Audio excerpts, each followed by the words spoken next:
Hey up everyone, and welcome back to another video. And in this one we're going to be drawing this wire-haired dachshund in charcoal on toned grey paper. I've listed all these supplies in the description, so if you're wanting to know what I'm using then you can go and have a look down there.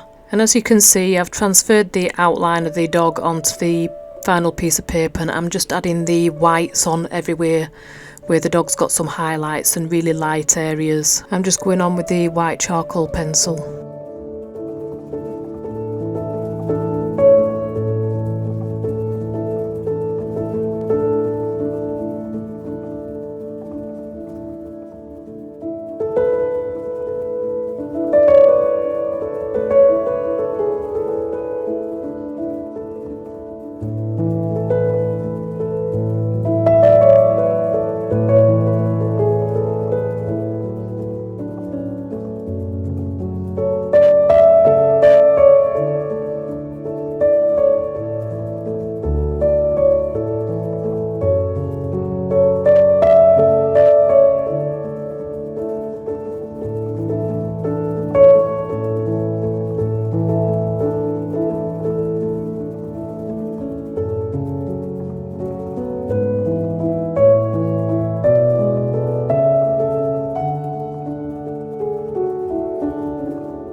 So now I'm just coming in with black charcoal pencil. I'm going to do the same with that as what I did with white one, and just start adding blacks everywhere that the dog is dark.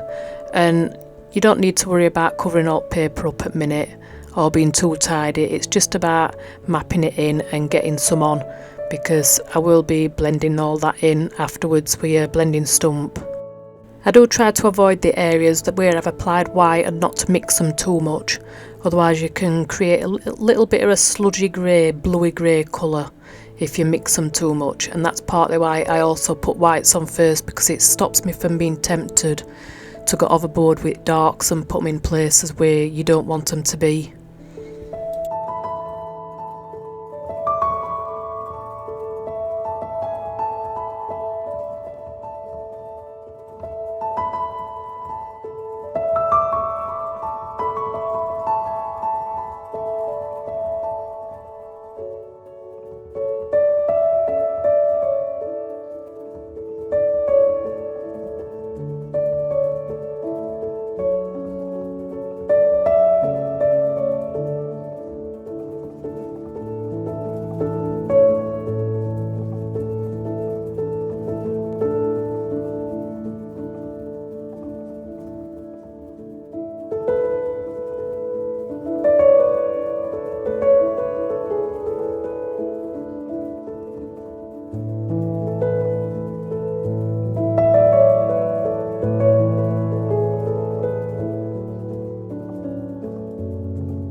So all I'm going to do now is I'm going to just blend all of this charcoal to make a nice base to build up on, and when I blend it into paper it will then cover all paper up, so you've not got that like grainy effect that you can see at minute.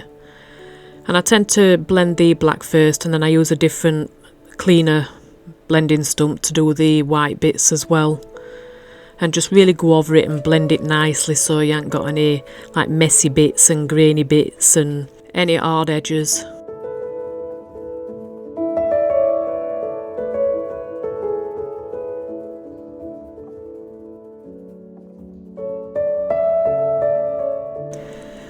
And now that's all done, I come back in with the black charcoal pencil and I'm just going to go over the dark bits again. When you're blending the charcoal it lightens it a little bit and the darker areas can end up being a little bit muted. And also I need to add a little bit more definition to some areas like eyes and nose and some texture and what have you. So I just come back in with black and just go over the top just to start tidying things up and adding a little bit of detail. But notice how I'm not covering everything up that's underneath. There's always a little bit showing from layer that's underneath it that's allowed to keep showing through.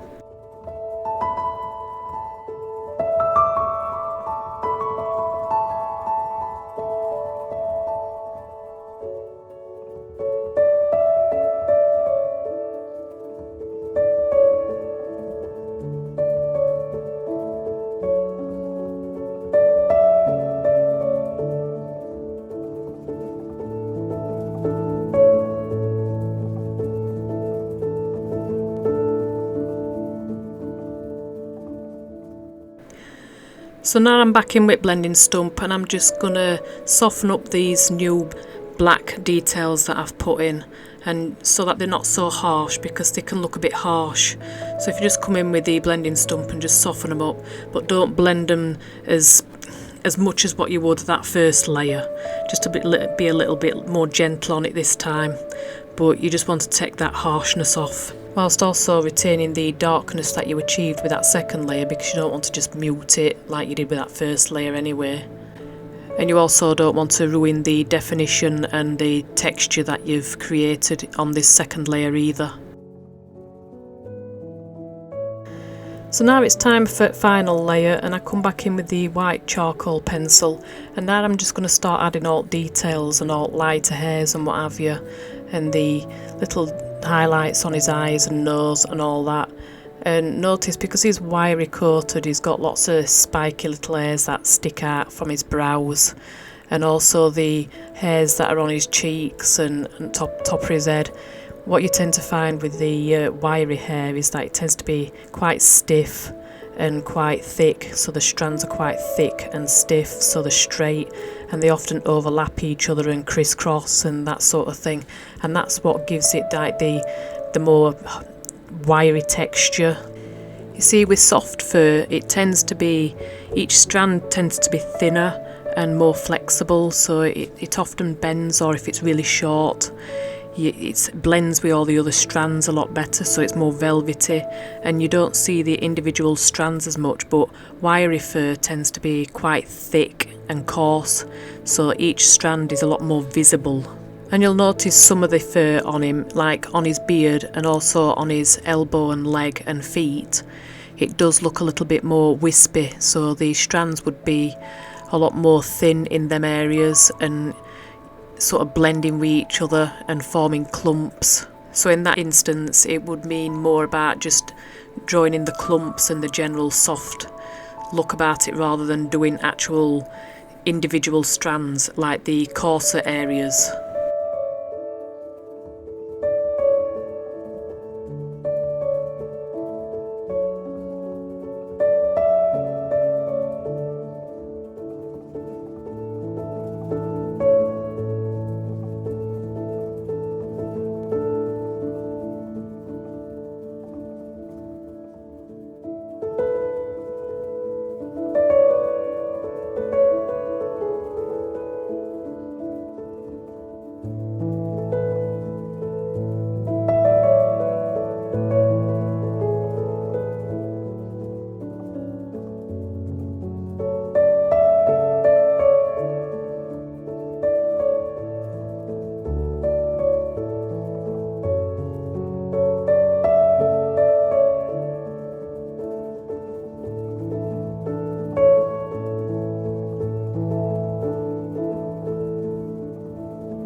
So I'm coming close to finishing this now, and I'm just adding some final little details. I'll be going back and forth with the black pencil and the white pencil, just adding some final touches and also blending stump, just softening things up where they need to be. And I did add a little bit of floor under this dog as well. I didn't include it in this video, but you'll see it at the end when I just show you the final photograph of the finished piece. You'll also see what it really looks like, because it always looks a bit contrasty and cooler than in real life on this video footage. But hopefully you can still be able to see how I create the fur textures and what have you, which is mostly what you're here for, I guess. So here's the final piece, and I hope that you've enjoyed this video and found it useful, and I'll see you in my next video. Bye!